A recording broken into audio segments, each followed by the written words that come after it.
Greetings, family. Sister Shanice in the house. Welcome to another Sister Shanice Show News Bulletin. Today, I've got my special guest, Brother Mama, in the house. He's a Pan-Africanist, originally from the Cameroon, who now resides in the UK. And we're going to be looking at the election results in South Africa. As you know, Azania recently went to the polls, and the ANC, who had been the favorite party in South Africa since apartheid was abolished, lost its majority.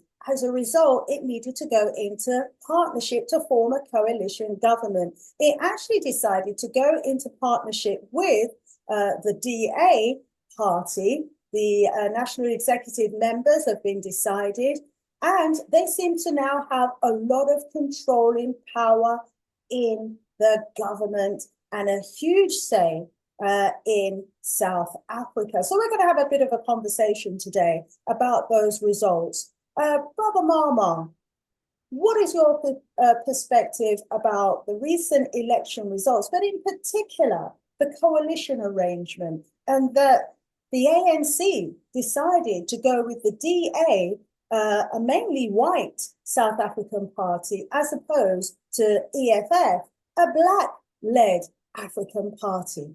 It's been about 30 years, hasn't it, since the ANC has been in power in South Africa. And according to a report that was presented by Al Jazeera, South Africa is still the most unequal country in the world.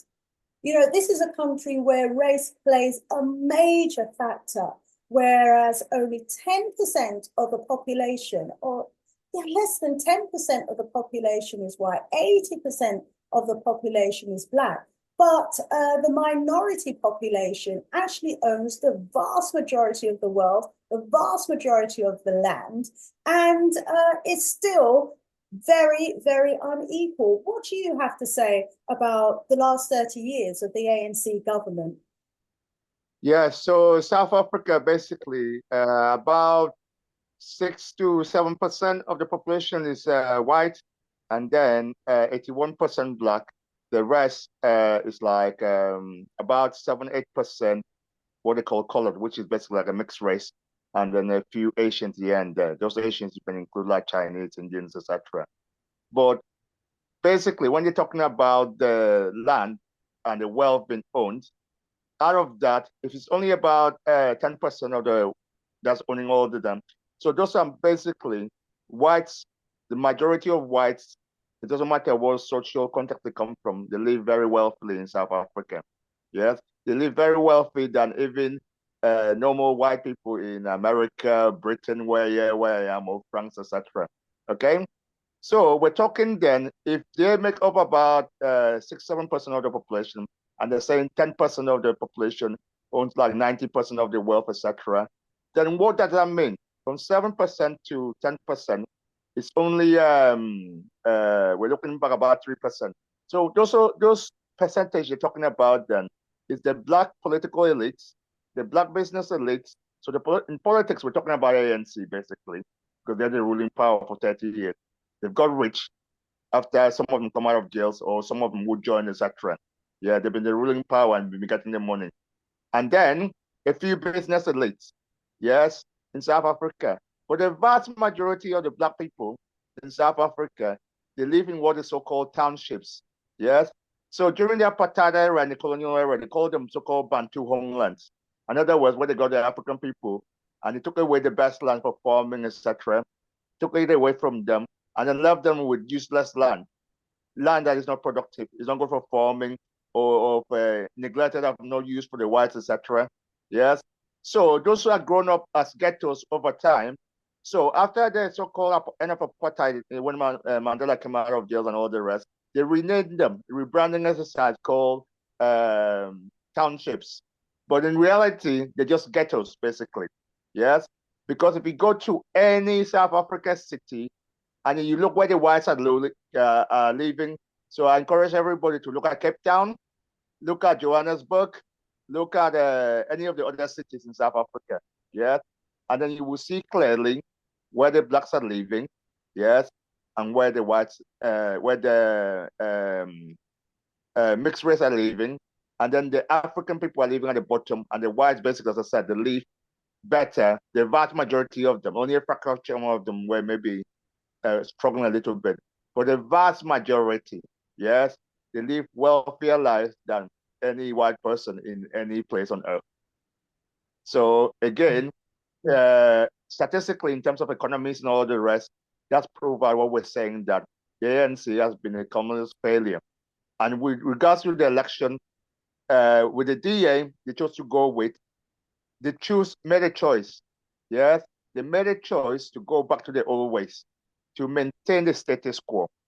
Because if they lost some numbers, and the numbers have been dropping over the years, yes, then they will realize that something needs to be changed about South Africa. Even for them to become remain relevant, they will say, for our own political legacy, let's change the status quo. But no, they said no, it's fine. It's all fine. We don't want EFF with Julius Malema because it's too much problem for us. He wants to take back the land, yes, and that's a problem for us. You know, we want to be happy. We don't want to be scared of the whites, and we don't want to make the whites angry. We don't want for them to cause us problems. We want to carry our money going. And another thing we have to remember, it's like if you look at these political elites we're talking about, like the president Ramaphosa, how old is he? You look at most of the other ministers from them and from the ANC and talking, how old are they? Minimum, they're something like the 60s, the late 50s, some of even 70s and so on. They've made their bet to lying, and they don't care about the legacy. They're just waiting to enrich their families. So Zuma is now founded his own political party called MK. But when he was there, it was exactly the same thing. He was working with the Indians, you know, selling out, yeah, and the other presidents that were there before, yes. That's what the problem has been, yes. But unfortunately, the media dominates everything, generally speaking. The media in South Africa, again, I will encourage anybody to take a look at the media in South Africa. Just type out media, the news channels, etc., etc. You will see that the talking points that they talk about, yeah, they're always going about immigration and so-called illegal aliens and all the rest. You see, they create anti-African feeling, yeah, and this is where the xenophobia, what they call it is xenophobia, but it's really anti-black hatred, yeah, anti-black hate, yes. That's where it all comes from. And as I said, the fundamental thing is they've done all this time nothing to change the status quo.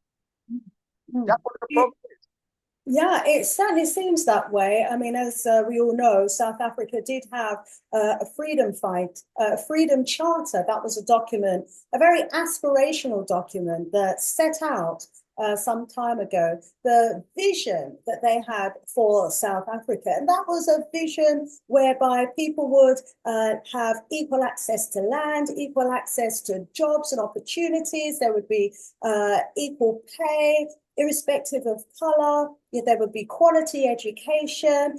This was a charter that was agreed back in the 1950s. This is the basis on which the ANC were originally elected, and this is the mantle that they stood on when Nelson Mandela was released from prison.